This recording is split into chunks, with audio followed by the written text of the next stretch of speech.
Hello students, कैसे हैं?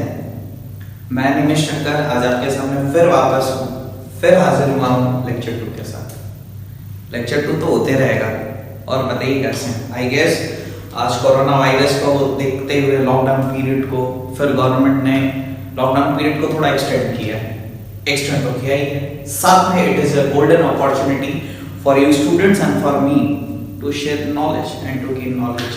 Now ये सिचुएशन जो एक है, जैसे कि मैंने प्रीवियस लेक्चर में और वीडियोस में भी कहा था, this is a very important and crucial time for all of us to stay safe, to stay at home and to study well.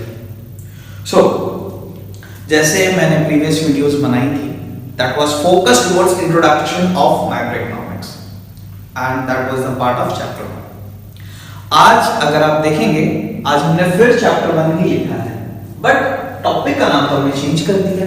आज मैंने क्या नाम लिखा है? आज मैंने नाम लिखा है basic concepts of macro economics, which is my lecture number 2। आज ये टॉपिक इस चीज के ऊपर फोकस करेगा कि मैक्रो इकोनॉमिक्स के अंदर क्या-क्या टॉपिक्स को हम लोग को कवर करना है। लास्ट क्लास हमने ये बताया था आपको लास्ट वीडियो में कि इकोनॉमिक्स का इवोल्यूशन अचानक नहीं हुआ था। The main reason of growth of macroeconomics branch was towards the reason of the Great Economic Depression of 1930। और शायद हमने ये बताया भी था कि एक ऐसे इकोनॉमिस्ट थे जिन्होंने अपना एक थ्योरम लगाया था, जॉन मेनार्ड केन्स। उन्होंने मैक्रो इकोनॉमिक्स के स्टडीज को बहुत ज्यादा इंसिस्ट किया था कि मैक्रो इकोनॉमिक्स का स्टडीज एक बहुत बहुत बहुत इंपॉर्टेंट था। और रैगनर फिंच के बारे में भी हमने पढ़ा था, who had coined the word of microeconomics and macroeconomics in the year 1930। तो आज इसी बात को आगे लेक्चर को कंटिन्यू करते हुए let's start. Macroeconomics, the term macro has been derived from Greek word macros which means large। ये क्या कहता है? अब रैगनर फिंच ने जो ये वर्ड कॉइन किया, ये कहां से इन्होंने कॉइन किया था? ग्रीक वर्ड से, जिसका नाम मैक्रोस हुआ करता था और उसका लिटरेचर में मीनिंग इंग्लिश टर्म्स में होता है लार्ज। सो अगर वर्ड्स को अगर हम लोग अरेंज करें, जो हमने 11th में भी पढ़ा था, माइक्रो इकोनॉमिक्स इंडिविजुअल यूनिट को स्टडी करता है, तो on a country as a whole को अगर हम लोग देखेंगे, it will be studied by macroeconomics. It is that branch of economics that studies the economic problem at the level of economy as a whole. पूरे country का problem को अगर एक साथ स्टडी करने का बात आएगा तो ये मैक्रो इकोनॉमिक्स फोकस करता है। मैक्रो इकोनॉमिक्स को लेकर के हमने पहले भी वेरिएबल्स डिस्कस किए थे, आज फिर से वो देख रहे हैं हम लोग कि various macroeconomic variables are aggregate demand, aggregate supply, level of national income and employment. अब यहाँ पर एक एक वर्ड को हम लोग इन्वेस्टिगेट करने की कोशिश करेंगे ओरली, थ्योरेटिकली। जब टोटल कंट्री का डिमांड के बारे में अगर हम लोग बात करते हैं students, when we are talking about the total demand of the country, it will be considered under aggregate demand. और टोटल कंट्री का अगर गुड्स एंड सर्विसेज का सप्लाई के बारे में अगर हम लोग जिक्र करते हैं, that will be considered as under aggregate supply. तो आप स्टूडेंट्स ये देख सकते हैं कि एग्रीगेट डिमांड टोटल डिमांड को रेफर कर रहा है पूरे कंट्री का, एग्रीगेट सप्लाई टोटल कंट्री का सप्लाई को रेफर कर रहा है। और ये दो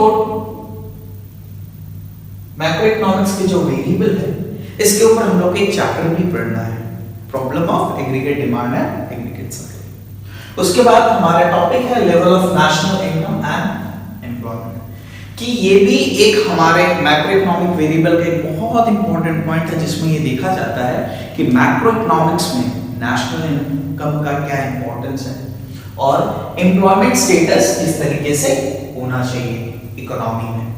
तो नेशनल इनकम, जिसके ऊपर हम आगे नेक्स्ट वीडियोस बनाएंगे आप लोगों के लिए। तो एम्प्लॉयमेंट भी एक इंडियन इकोनॉमिक डेवलपमेंट, जो हमारा नेक्स्ट बुक है, जो हमने और एक सब्जेक्ट पढ़ना है, उसमें एक ये चैप्टर भी आएगा। तो ये सारा का सारा कंसीडरेशन एक इंडिविजुअल यूनिट का नहीं है, it is the whole unit of country. अब यहां से हम लोग देख सकते हैं कि sir what is the scope of macroeconomics. Macroeconomics का एरिया ऑफ स्टडी क्या है, वो क्या क्या पढ़ता है सर? सबसे पहले देखेंगे estimation of national income. National income का estimation is the primary work of macroeconomics. हम लोग ये अक्सर कहते हैं कि this country is developed country, this country is underdeveloped country and this country is developing country, and by the way India is developing country. Sir किस parameters पर कहते हैं? There are various parameters, out of that various parameters one of the important parameter is national income। एक country का national income अगर बहुत ही ज्यादा अच्छा होगा it will B categorised under developed income, sorry developed economy. whereas अगर एक country का level of income, standard of living, infrastructure, facilities और भी बहुत सारे इंफ्रास्ट्रक्चर्स अगर वीक है, पुअर है, it will be under developed. And those which are in the progress of growth वो डेवलपिंग इकोनॉमी होगी, जो कि इंडिया है। Second, theory of employment. Employment is the opportunity where we are giving the jobs to the persons so that they can have a living. ये एक macro economics का concept आता है, क्योंकि ये एक इंसान नहीं करता, ये पूरे देश के लिए बात हो रहा है। Third is theory of money. Money is regulated by India में हमारा मनी का रेगुलेशन कौन करता है? It is done by Reserve Bank of India. तो it is the main authority who is regulating the whole and whole monetary system in our country, और ये एक इंडिविजुअल को नहीं इफेक्ट करता, ये पूरे कंट्री को इफेक्ट करता है। एक छोटा से एग्जांपल से आपको समझाऊं। याद है पहले कभी डिमोनेटाइजेशन हुआ है हमारे कंट्री में? वो 8 नवंबर की रात। तो अगर आपको याद होगा वो डिमोनेटाइजेशन मेरे को या आपको नहीं, ये पूरे देश को इफेक्ट किया था। तो क्या हम कह सकते हैं कि मनी का जो भी कमोडिटी से रिलेटेड इफेक्ट होता है वो एक इंसान को नहीं, पूरे कंट्री को इफेक्ट करता है। So that is also considered to be under macroeconomics. Next is theory of general price level. Theory of general price level ये कहने की कोशिश करता है, ये बेसिकली याद रखेंगे students, this focuses on controlling the level of inflation and deflation in the economy. Inflationary gap या डिफ्लेशनरी गैप को अगर मैनेज करना है तो कंट्री में एक जनरल प्राइस लेवल होना बहुत ही ज्यादा जरूरी होता है, और ये कॉन्सेप्ट भी मैक्रो इकोनॉमिक्स के अंदर आता है।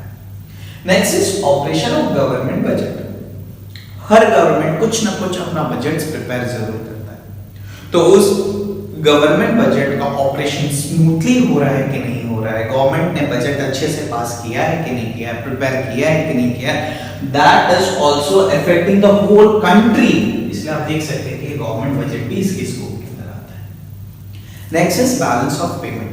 बैलेंस ऑफ पेमेंट में हमने क्या देखा है कि कोई भी कंट्री में आप किसी भी तरीके का गुड्स एंड सर्विसेज इंपोर्ट और एक्सपोर्ट अगर आप करते हैं फॉरेन कंट्री से, तो जो मॉनेटरी पेमेंट्स हम लोग पे करते हैं उसका अकाउंट बैलेंस ऑफ पेमेंट है, और इस नाम का एक चैप्टर भी हम लोग मैक्रो इकोनॉमिक्स में आगे जाकर के पढ़ेंगे। And last is foreign exchange rate. Foreign exchange rate means what? It is the monetary system in terms of foreign currency.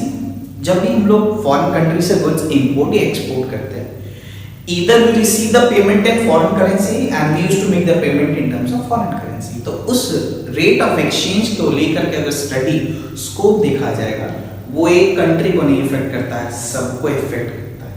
जब सबको का बात आ रहा है तो बच्चों ये समझ सकते हैं हम लोग कि ये फोकस फॉरेन एक्सचेंज रेट का मैक्रो इकोनॉमिक्स में कर रहा है। अब हमारा नेक्स्ट टॉपिक है significance of macro. Significance of macro economics में हम लोग ये देखेंगे कि सबसे पहले मैक्रो इकोनॉमिक्स का काम क्या या उसका सिग्निफिकेंस किस पर्सपेक्टिव पर होता है। सबसे पहला पॉइंट आता है, it gives a description about performance of an economy. कोई भी एक इकोनॉमी का ओवरऑल परफॉर्मेंस किस तरीके का रहता है वो मैक्रो इकोनॉमिक्स का सिग्निफिकेंस में आता है।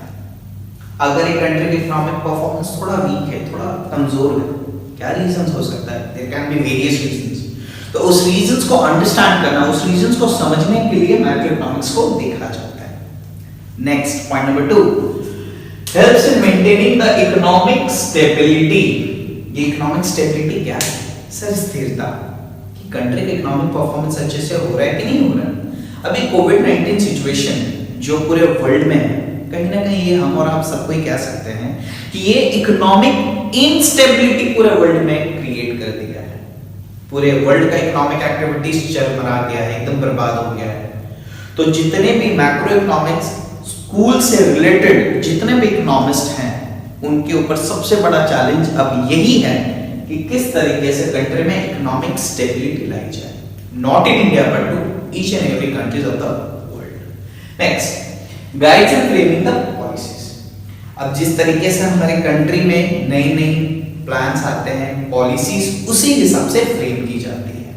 जैसे इकोनॉमिक इंस्टेबिलिटी अगर कंट्री में है तो उसको स्टेबल करने के लिए जो भी पॉलिसीज गवर्नमेंट की तरफ से फ्रेम की जाएगी वो मैक्रो इकोनॉमिक्स के सिग्निफिकेंस में आती है। Next is measures adopted by government to reduce the poverty level.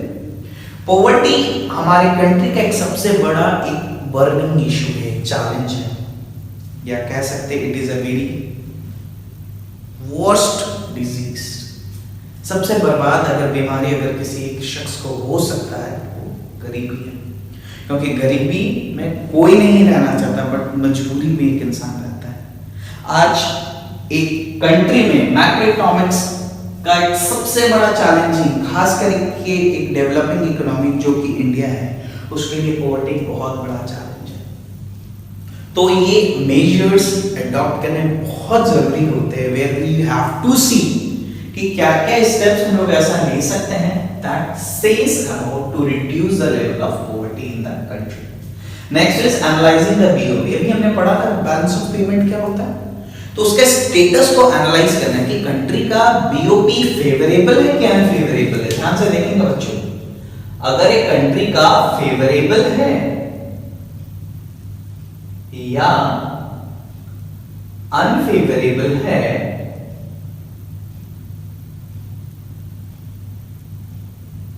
ये भी हम लोग सिग्निफिकेंस ऑफ मैक्रो इकोनॉमिक्स में स्टडी करते हैं। And lastly, prepare the road map for growth and development. एक कंट्री हमेशा पीछे आ रहा है ये कोई जरूरी तो नहीं है सर।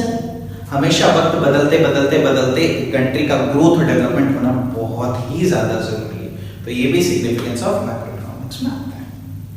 अब इस कॉन्सेप्ट से हम लोग थोड़ा चेंज होकर के एक नए टॉपिक की तरफ देखेंगे, which is known as goods.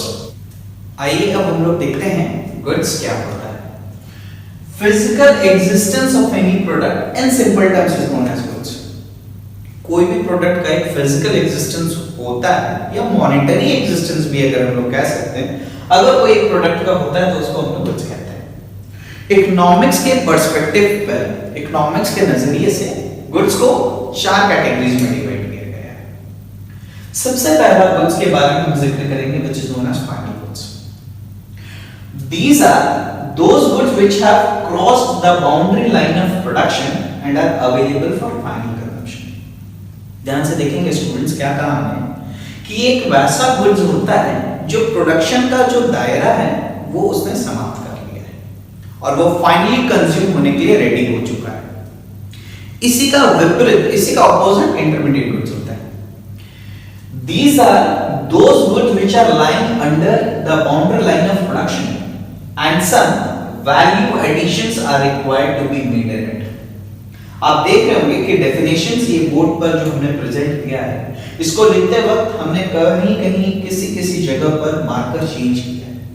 ये इसी चीज को डिनोट कर रहा है कि that is an important point. So those who want to write, you can write it also, कि अगर आप समझ रहे हैं कि इंटरमीडिएट गुड्स वैसा गुड्स हो रहा है जहां किसी तरह से बाउंड्री लाइन के अंदर नहीं है, मतलब प्रोडक्शन अभी किसी ना किसी तरीके का बाकी है।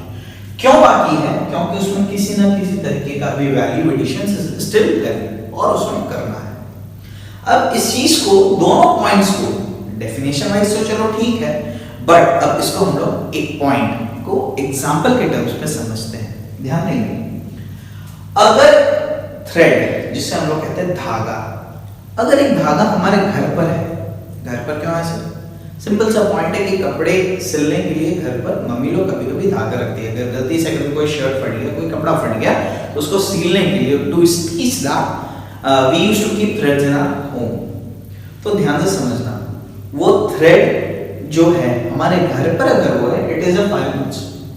वेयरएज अगर वही थ्रेड का पैकेट अगर एक फैक्ट्री में है जो कि गारमेंट इंडस्ट्री है, वो उसके लिए इंटरमीडिएट गुड्स है। तो इससे एक वर्ड को समझेंगे, all intermediate goods can be a final goods, but all final goods may not be intermediate goods. क्यों? एक ही रीजन है सर, सेटिस्फैक्शन ऑफ वांट्स। कहीं पे फुलफिल हो रहा है, कहीं पे नहीं हो रहा है। नेक्स्ट हमारा है कंज्यूमर गुड्स। स्टूडेंट थोड़ा ध्यान देंगे, बोर्ड थोड़ा ज्यादा, बोर्ड पे हमने ज्यादा से ज्यादा मटेरियल लिखने की कोशिश की है। So in order to better understand the topic हम यही आप लोग को सजेस्ट करेंगे, जूम करके आप वीडियोस को प्ले करेंगे। Now coming back to the point is consumer goods. What is consumer goods? These are those goods which are directly satisfying the want of a consumer. कोई भी एक ऐसा गुड जो एक कंज्यूमर का नीड को, जरूरत को, वांट को पूर्ण रूप से पूरा कर सकता है, उससे हम लोग कंज्यूमर गुड्स कहते हैं। कंज्यूमर गुड्स के बहुत सारे टाइप्स होते हैं, जिसमें सबसे पहला हमने डिस्कस किया है ड्यूरेबल गुड्स। हमने यहाँ पर डेफिनेशन नहीं लिखा, डायरेक्टली आपको एक एग्जांपल से समझाने की कोशिश करते हैं। And for the rest of the things you can go through notes and books also. Now, सबसे पहले क्या है? ड्यूरेबल गुड्स वो गुड्स होता है जो कि पूर्ण रूप से आप उसको यूज तो करते हैं और ये uses for a longer duration of time तक होता है। एक साल के अंदर, 2 साल के अंदर उसको चेंज नहीं कर रहे। You are using it for a longer duration of time, maybe for 3 to 10 years. For example, sir, TV, car, motor vehicle etcetera, ये सारे ऐसे एसेट्स होते हैं जो कि एक इंसान 1 साल, 2 साल, 3 साल में नहीं चेंज करता। बहुत ज्यादा वक्त बीत जाता है, जब वो ऑब्सोलेट होता है पूर्ण रूप से, तब उसको चेंज करता है। सेकंड है सेमी ड्यूरेबल गुड्स। सर ये एक वैसा गुड्स है जो कि लाइफ स्पैन ड्यूरेबल गुड्स जितना नहीं है सर, उससे थोड़ा कम है। तो उस तरीके का गुड्स को हम लोग सेमी ड्यूरेबल गुड्स कहते हैं। सेमी ड्यूरेबल गुड्स का मेन ऑब्जेक्टिव क्या है सर? ये वैसे गुड्स होते हैं जिनका लाइफ टाइम ड्यूरेबल गुड्स से थोड़ा सा कम होता है। फॉर एग्जाम्पल सर, 1 साल से 5 साल तक मान लेते हैं फॉर एग्जाम्पल हम लोग, जिसमें गारमेंट्स हो गए, क्रॉकरी हो गए, electronic gadgets.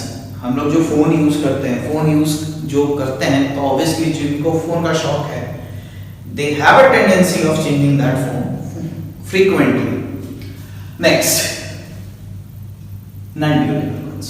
Non durable goods वैसे गुड्स होंगे जो कि तुरंत कहीं ना कहीं जल्द से जल्द वो खत्म हो जाएंगे, उनका लाइफ स्पैन ज्यादा वक्त तक नहीं होता है, वो बहुत ही कम वक्त में उनका कंजम्पशन होता है। That is next to 1 day और 1 week. For example, milk, eggs, petrol, जैसे हमने उसको कंज्यूम किया, इट लॉस्ट इट एग्जिस्टेंस, वो है ही नहीं, बचा ही नहीं है। इसमें और एक वर्ड ऐड कर सकते हैं, vegetables. Vegetables is also known durable goods, जिसको कुछ दिन तक आप उसको फ्रिज में रख सकते हो, उसके आगे तो होगा नहीं ना सर। लास्ट में हमने यहाँ पर एक वर्ड लिखा है सर्विसेज। ध्यान से देखेंगे, यहाँ पर हमने कुछ का डेफिनेशन में फिजिकल एग्जिस्टेंस लिखा है। सर सर्विसेज तो इंटेंजिबल होता है, बट मॉनेटरी वैल्यू तो होता है उसका। तो सर्विसेज में टीचर, लॉयर, डॉक्टर जो सर्विसेज रेंडर करते हैं हम लोगों को, that will be considered under the type of the consumer goods. Next और लास्ट पार्ट जो हमारे गुड्स का कैटेगरी में आता है, it is known as capital goods. These are those goods which are acquired at higher monetary value, जिसको खरीदने के लिए हमें ज्यादा पैसा देना पड़ा है, and are solely used for the production activity. और इसका मेन ऑब्जेक्टिव क्या है? प्रोडक्शन का काम करना। And accountancy 11 से थोड़ा रिलेट करने की कोशिश की है, so that आप समझ सको। In accountancy it is referred as fixed assets. Obvious point हमने 11th में पढ़ा था, assets दो तरीके के होते हैं, एक करंट एसेट्स और एक non current assets. Non current assets को ही हम लोग फिक्स्ड एसेट्स कहते हैं। तो इकोनॉमिक्स में फिक्स्ड एसेट्स को हम लोग कैपिटल एसेट्स या कैपिटल गुड्स के नाम से भी जानते हैं। अब यहाँ से भी एक टंग ट्विस्टर है, जैसे हमने यहाँ पर भी एक टंग ट्विस्टर आपको बताया था, वैसे ही यहाँ पर है PTR, point to remember. All capital goods are producer goods, but all producer goods are not capital goods. ये एक ऐसा माना जाता है, ऐसा होता है because of its durability, because आप जो कैपिटल गुड्स में मनी को इन्वेस्ट करते हैं वो बहुत ज्यादा ह्यूज अमाउंट पर होता है, प्लस वो durable producer point of view से गुड्स होता है। और जो हम लोग प्रोड्यूसर गुड्स के बारे में जिक्र करते हैं, वो प्रोड्यूसर गुड्स प्रोडक्शन के पर्पस पर ही सिर्फ यूज हो रहा है। तो अगर समराइज में अगर हम लोग बड़े समरी करके अगर एक बार देखें, गुड्स को 4 कैटेगरी में हमने डिवाइड किया, final goods, intermediate goods, consumer goods और लास्ट में हमने किया कैपिटल गुड्स। अब लास्ट टॉपिक की तरफ हम लोग बढ़ेंगे इसका, which is type of investment. इससे प्रीवियस लेक्चर में हमने इन्वेस्टमेंट के बारे में बताया था। इन्वेस्टमेंट का मेन ऑब्जेक्टिव क्या होता है sir? To create the wealth, generation of wealth, जो आपके पास पूंजी उसको और जनरेट करना। जैसे एग्जांपल में सर हमने एक लैंड परचेज करके रख लिया, अब उस लैंड को परचेज करके क्यों रखा? ताकि जो हमारे पास सरप्लस पैसा था उस पैसे में कुछ ना कुछ इंक्रीमेंट आए। सर हमने सोना परचेज करके रख लिया, हमने सर स्टॉक मार्केट में इन्वेस्ट करके रखा पैसा, क्यों? किस उद्देश्य से? In order to accumulate the level of money that I am having, जो हमारे पास पूंजी है, वेल्थ है, उसको एक्यूमुलेट करने के लिए। तो उसी पर्सपेक्टिव पर हम लोग ध्यान देंगे। इन्वेस्टमेंट्स का 2 पार्ट एक्चुअल में होता है, ध्यान देंगे। अब ये टाइप ऑफ इन्वेस्टमेंट शुरू करने से पहले मैं आपको ये बता दूं, पूरे मैक्रो इकोनॉमिक्स में इन्वेस्टमेंट वर्ड से आपका सामना 3 बार होगा। ये पहली बार सामना आपका हो चुका है, जो कि introductory part of macro economics है। दूसरी बार आपका सामना इस चैप्टर में होगा जिसका नाम है एग्रीगेट डिमांड, और लास्ट आपका सामना जो होगा वो होगा गवर्नमेंट बजट वाले चैप्टर में। तो अब आप ध्यान देंगे, अभी हम लोग चैप्टर 1 पर पढ़ रहे हैं। इन्वेस्टमेंट का डेफिनेशन हर एक चैप्टर में सेम होगा, बस उसका टाइप्स, उसका नजरिया बदल जाता है। तो इस चैप्टर के पर्सपेक्टिव्स पे इन्वेस्टमेंट 2 तरीके के होते हैं। क्या क्या है? फिक्स्ड इन्वेस्टमेंट, और सेकंड होता है हमारा inventory investment.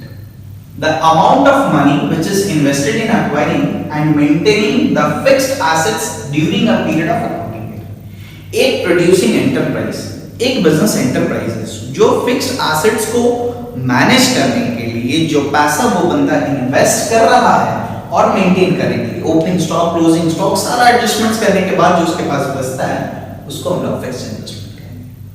On the contrary part is inventory investment. Sir आप अगर ध्यान दोगे, डेफिनेशन मैंने ये कोशिश किया है कि सेम लैंग्वेज में, ताकि आपको लर्न करने में वो बहुत हद तक आसानी पड़ेगा। The amount of money invested in acquiring and maintaining, यहां तक तो लैंग्वेज सेम है। यहां पर हमने वर्ड लिखा था फिक्स्ड एसेट्स और यहां पर है स्टॉक और इन्वेंटरी। जो भी हमारे बिजनेस में स्टॉक या फिर इन्वेंटरी होता है उसको मेंटेन करने के लिए जो पैसा एक प्रोड्यूसर, एक बिजनेसमैन जो इन्वेस्ट करता है उसको हम लोग इन्वेंटरी इन्वेस्टमेंट कहते हैं। अब एक्चुअल में यही 2 पार्ट होता है इन्वेस्टमेंट। अब इसी से रिलेटेबल 1-2 वर्ड्स और आते हैं हमारे बुक्स में, which is gross investment and net investment. इसको रिलेट करने के लिए कॉन्सेप्ट लेने की कोशिश किया है कि ग्रॉस इन्वेस्टमेंट का स्टूडेंट्स आप लोग फॉर्मूला सबसे पहले समझिए। Gross investment is equals to net investment plus current replacement cost. Sir ये करंट रिप्लेसमेंट कॉस्ट क्या होता है? इसको समझने के लिए ये वर्ड पर आप ध्यान दोगे। Current replacement cost is equals to replacement investment is equals to depreciation। याद आ रहा होगा 11th का अकाउंट्स में आपने ये वर्ड के ऊपर एक पूरा का पूरा चैप्टर बनाया है, डेप्रिसिएशन। इकोनॉमिक्स में उसी डेप्रिसिएशन को हम लोग करंट रिप्लेसमेंट कॉस्ट कहते हैं और रिप्लेसमेंट इन्वेस्टमेंट कहते हैं। तो अगर इस बात पर मैं फोकस करने की कहूं, ग्रॉस इन्वेस्टमेंट जो टोटल होता है वो नेट इन्वेस्टमेंट का वैल्यू और करंट रिप्लेसमेंट कॉस्ट को जब हम लोग ऐड करते हैं तो जो रिजल्टेंट वैल्यू आएगा वो ग्रॉस इन्वेस्टमेंट होगा। अगर इसको दूसरे ढंग से अगर लिखा जाए, इसी का अपोजिट है, net investment is equals to gross investment minus current replacement cost. इसको हम लोग कहेंगे नेट इन्वेस्टमेंट। अब इसको एक रिलेटेबल एग्जांपल से लेने की कोशिश करते हैं, ये 2 पॉइंट को समझने। अगर मेरे पास 50 लाख रुपीस है, हम दिल्ली में एक पर्टिकुलर जगह पर प्लॉट वैकेंट होने की वजह से हमने उस प्रॉपर्टी में इन्वेस्ट कर दिया फुल अमाउंट ऑफ 50 लाख। अब वो जो हमने इन्वेस्टमेंट किया वो था हमारा ग्रॉस इन्वेस्टमेंट। अब उसमें जितना भी हमने एडिशंस किया है, जो भी सब्सट्रैक्शन, ब्रोकर को पैसा दिया, इसको दिया, उसको दिया, फेंस बनवाया, जितना भी खर्च करके जो मेरा टोटल बना वो हमारा क्या होगा बाबू? Net investment. अब ध्यान देंगे इस बात को लेकर के कि इन्वेस्टमेंट जब भी हम लोग किसी भी तरीके का एसेट्स के ऊपर लगाते हैं तो याद रखेंगे कहीं ना कहीं उससे वेल्थ का जनरेशन होता है।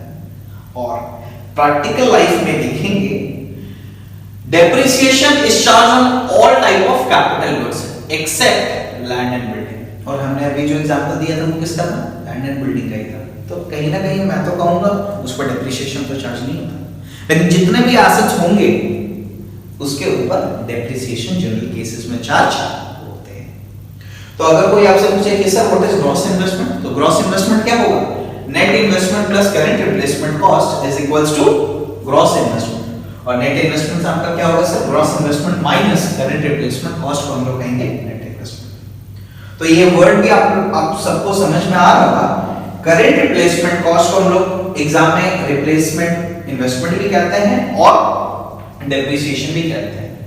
और 11th में एक वर्ड डेप्रिसिएशन चैप्टर पढ़ते वक्त ही हमने पढ़ा था which was known as provision for depreciation. Provision for depreciation हम लोग किस पर्सपेक्टिव पर क्रिएट करते हैं? प्रोविजन फॉर डेप्रिसिएशन हम लोग सिर्फ इसीलिए क्रिएट करते हैं ताकि ये हम लोग को पता चले कि अगर कभी फ्यूचर में डेप्रिसिएशन होने का चांसेस है, बिजनेस को वो नोन है, वो पता है कि यार वो लॉस होगा मेरे को, तो उस चीज से बचने के लिए गवर्नमेंट एक बिजनेसमैन पहले से ही प्रिपेयर करके रखता है fund which is known as depreciation का प्रोविजन। और इसको हम लोग और एक वर्ड से कहते हैं जिसका नाम क्या है? Accumulated depreciation. Accumulated depreciation. और इकोनॉमिक्स में इसको हम लोग क्या कहते हैं? Depreciation reserve fund. तो ये सारा पॉइंट्स के बाद यहां से एक वर्ड आता है जो कि फाइनल टच इस पूरे टॉपिक से रिलेटेड है which is depreciation versus capital loss. Sir depreciation तो हम लोग जानते हैं it is a loss in the value of fixed assets due to expected obsolescence, normal wear and tear and constant usage. तो अगर कोई भी एक एसेट का वैल्यू को आप पूर्ण अनुमान से पहले से आप सोच रहे हैं कि सर इसका वैल्यू पुराना हो जाएगा, तो वो गया सर एक्सपेक्टेड ऑब्सोलेंस। और उसको लेकर के आप पता है कि डेप्रिसिएशन होना ही है, तो आप उसका रिकवरी के लिए डेप्रिसिएशन रिजर्व फंड क्रिएट करें जिसको हमने अभी क्या कहा था? Provision for depreciation. इसी का अपोजिट होता है बाबू capital loss. Capital loss unexpected obsolescence, पता ही नहीं था यार कैसे वो लॉस हो गया, और उसका रिकवरी इंश्योरेंस कंपनी से ही होता है। फॉर एग्जांपल अगर हमारे पास एक मोबाइल फोन है that cost around 1 lakh rupees, तो उस फोन को अगर हम constant year by year use कर रहे हैं तो 1 लाख का वो फोन 2 इयर्स के बाद कहीं ना कहीं अगर हम उसको मार्केट में रीसेल करने जाएंगे तो hardly it will fetch me 20 to 30,000 rupees. Sir ये जो 70,000 का जो आपने क्या बताया 1 लाख से 30,000, ये क्या है सर? It is depreciation. लेकिन अगर वही 1 लाख का जो फोन था वो मेरे गलती से मेरे हाथ से गिर गया और उसका स्क्रीन टूट गया, तो क्या वो मेरे को 30,000 भी देगा? नहीं सर, वो तो और भी ज्यादा खराब हो गया क्योंकि आपका वो न्यू नहीं रहा, वो अननोन था, आपको पता ही नहीं चला। That was unexpected obsolescence. तो उसका रिकवरी आपको कहां से होता है? अगर मैंने अपना मोबाइल फोन का इंश्योरेंस करवा करके रखता है, can fetch money from that particular insurance company. इसीलिए हम लोग कभी-कभी कहते हैं बिल्डिंग का इंश्योरेंस करवा करके रखना चाहिए। Fire insurance, health insurance, marine insurance, याद करो आपने 11th के बीएसटी में पढ़ा था। क्यों? ताकि आप उस अनएक्सपेक्टेड ऑब्सोलेंस से बचो। और नोन ऑब्सोलेंस के लिए हमने क्या क्रिएट किया है? Depreciation reserve fund. और अननोन के लिए हमने क्या, कहां से हमने रिकवर करना है पैसा? From insurance company. तो आज का लेक्चर में हमने पूरा का पूरा मैक्रो इकोनॉमिक्स का बेसिक कॉन्सेप्ट्स के ऊपर फोकस करने की कोशिश की है। और I urge and I request all my viewers to please support this channel and to please subscribe this channel and promote this as much as possible, because me as well as all my colleagues are putting lot of efforts to make this channel viable to all of you. And finally, stay safe, stay at home and enjoy. Thank you.